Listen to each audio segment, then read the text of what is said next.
Imagine walking the length of New Zealand.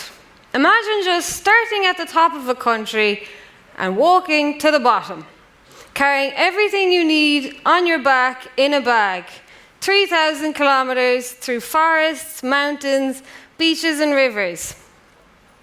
That's what I did, and this is the story.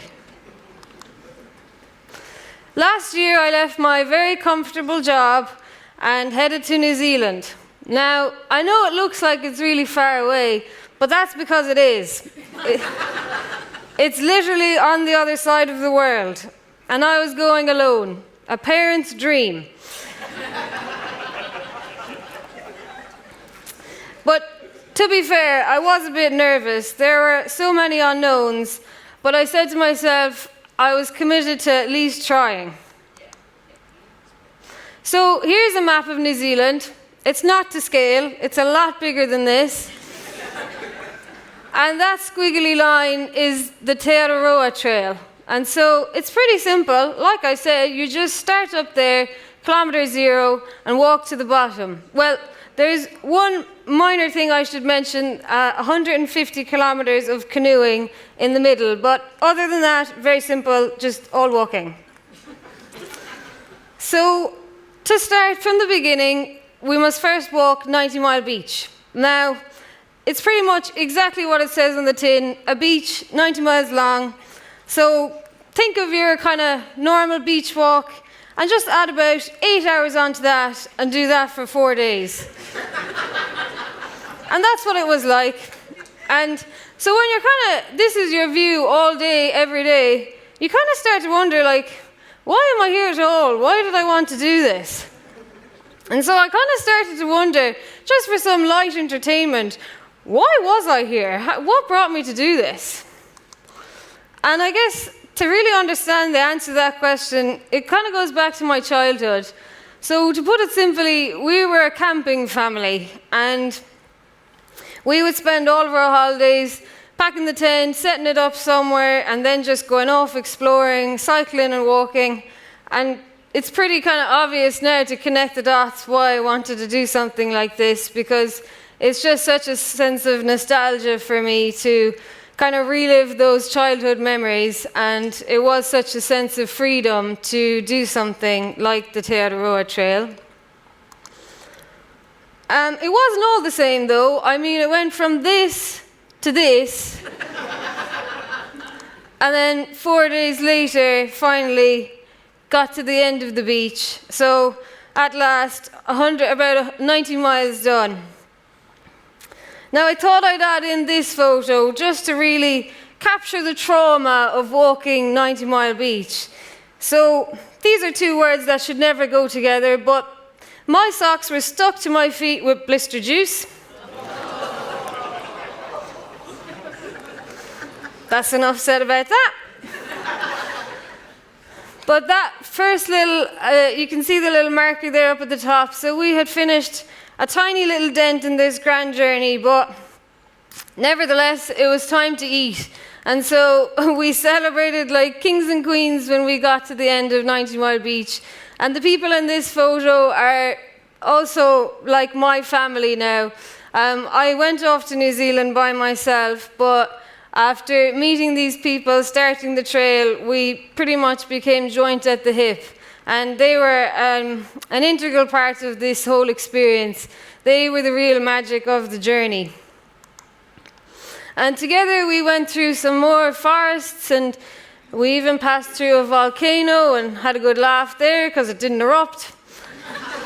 And then we passed through some more beaches. Despite the trauma of 90 Mile Beach, these were pretty beautiful, except for the estuaries. Now, you might look at this photo and wonder, why are those people cleaning themselves in a dirty puddle? Doesn't that kind of contradict itself? Well, part of this trail we had to cross an estuary. And so on the sides of those estuaries, there are mangrove trees. And within the mangrove trees, there is mangrove mud. And mangrove mud is the dirtiest level of mud that exists.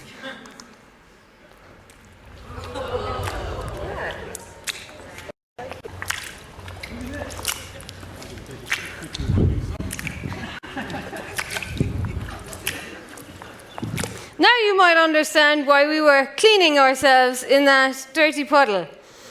But this is just another day in the books for a thru hiker, and you just keep going. Which brings us to a very important part of the trail, the canoeing section. So, like I mentioned, it was 150 kilometers, and we did this over 5 days, paddling about 30 kilometers a day. And I guess this was the element of the trip that really posed the biggest challenge for me, physically and mentally. So I'll kind of talk a little bit about the preparation and then the action. So, welcome to the Wanganui River. Now, before this trip, this was the extent of my canoeing experience at a reach activity camp when I was about 10. And despite the level of crack I was having, I wasn't really getting anywhere fast. So I knew that I was going to need to probably consider an adaptation for this trip. So then I started doing some research, and I came across the one-arm freedom paddle. So it's a pretty simple design where you kind of attach it onto the life jacket, and then it just allows you to kind of row, I suppose, using just one hand on the one side. So would you like to see it in action? Yeah. First, I need you to put on your binoculars.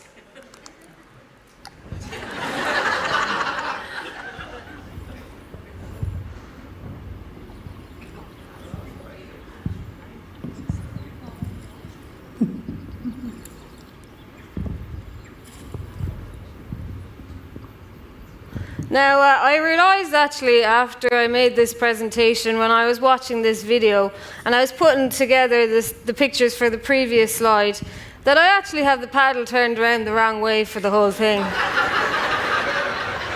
So that was a bit of a hindsight problem. But it looks really nice, doesn't it? Like, it looks like that would just be so enjoyable, kind of floating down the river, just like a leaf, kind of carried along to the destination. Well, it wasn't. It was actually really hard, and it's a lot harder than it looks. To put it into perspective, that's how it looks, and this is how it feels. To be fair, I look like that every morning, but it was pretty tiring. Now, let me introduce you to the team, and we can then kind of go into the performance review. So, this is my partner in crime, Ryan, and we took on this challenge together. And fortunately, it was a big success, and we're still together after it. But if you really want to ever test your relationship, just go for a paddle in a canoe for 5 days. Now, our first big challenge was actually just trying to stay in a straight line. And, well, I'm not sure we ever really got better. We probably did zigzag our way down the whole river. Because I would paddle on the right, then we'd start to go this way, then he would paddle on the left, then we'd start to go this way, and it just kind of went like that for a while. And then, I guess, to touch a little bit then on the mental challenge, like, I guess, you know, I really have to put in effort to feel that I'm doing enough. And we shared that challenge together as well. By kind of just talking it through, we realized that our relative effort was the same, that we were both giving our best, and that was good enough. So that was the end of the river then, and it was, I guess, like anything, the harder you have to work for it, the more proud you are of the achievement.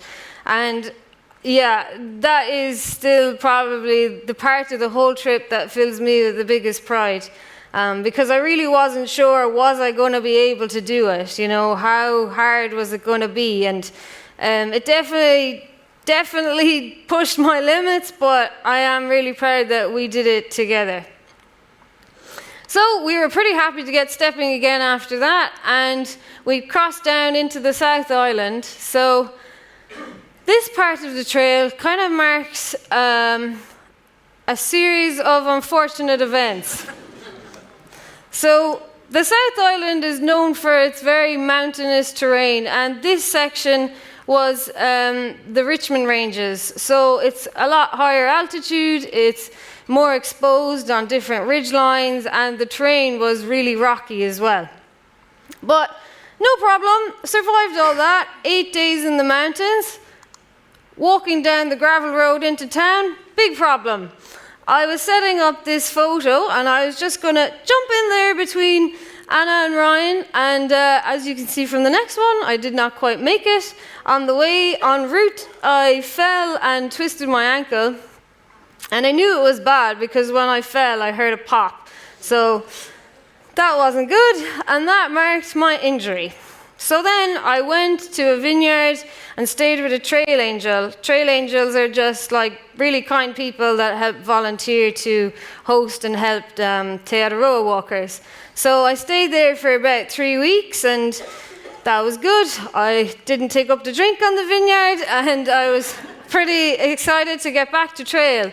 So to warm up, I went and walked the Abel Tasman track, which is a really beautiful trail in New Zealand, and it's really flat, very gentle track. What could possibly go wrong? Then I wake up with this massive lump in my forehead, and was pretty alarmed, because when you're in the backcountry for a while, you start to think, oh God, maybe this is like a new community of parasites living in my brain. Anyways, I took a quick trip to A&E, and I got diagnosed with an ant attack. I think it was just a bite, so I got, a big swelling. It probably looked a lot worse than it was. Anyway, I was a little bit shook after that, so I said, whew, okay, I'll just take another little time out before I head back to trail. And I went and worked on a farm with like a host family. So I kind of worked for my stay. I was helping them out, and we were all working together pretty nicely, having good fun, picking fruit, feeding the goats. And now, what's missing from this trifecta of injuries? And, well, you can almost see it coming. Then I got diagnosed with COVID, and bang, out again for another couple of days. So I took some time to get better from that, about 4 days to be honest, because one of my friends was actually at the point where I had the fall and she was starting walking again. So I was pretty determined to just get back on and meet her. So normally you don't kind of just go back into the mountains after having COVID, but through hiking is not normal, and so that's what I did. Now, in the meantime, the seasons had changed, which was a bit of a problem because we didn't have a lot of clothes. But fear not, we are resourceful women, and we paid a visit to the charity shop. As you can see, we got all the essentials: Minnie Mouse pajamas, astronaut-themed sleeping bag, gloves, power socks, and that picture is from the first night of frost, and I think my morale was just so high in my new sleeping bag and pajamas that no amount of frost could dampen my spirit that night. So then we just kept trucking along for another month, and just had the most wild and crazy amount of different experiences. And then I guess as the trail kind of nears to an end, I felt myself draw inward again, that this grand adventure was now almost over. And we'd been walking for about 4 months at this point. And although I had, always been pushing to get to the end, it's quite bittersweet when you actually get there. Because, it was an exceptional period of living, just being in the moment every day. But it kind of got me to think about how this whole story slotted into my life. And I thought about the mini-me who just loved being out there, camping, exploring, just taking on challenges and diving straight in. And I know the mini-me would think it's awesome that I did this, and I'm proud of that. I'm proud that I've never let her down, that I continue to show up for myself. I got the paddle, I made it to the river, I was in that boat, and we paddled 150 kilometers. And now I have that experience too. And it is so important to me that I had that experience, that I didn't miss out because of a limb difference. I was part of it just like everyone else. And so now this beautiful journey was in the past tense.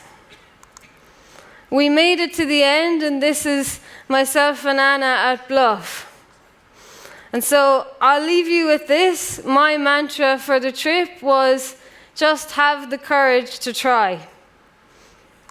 The end. Ryan. Wow, wasn't that amazing? Elmarie O'Brien. Thank you. Fantastic. Thank you.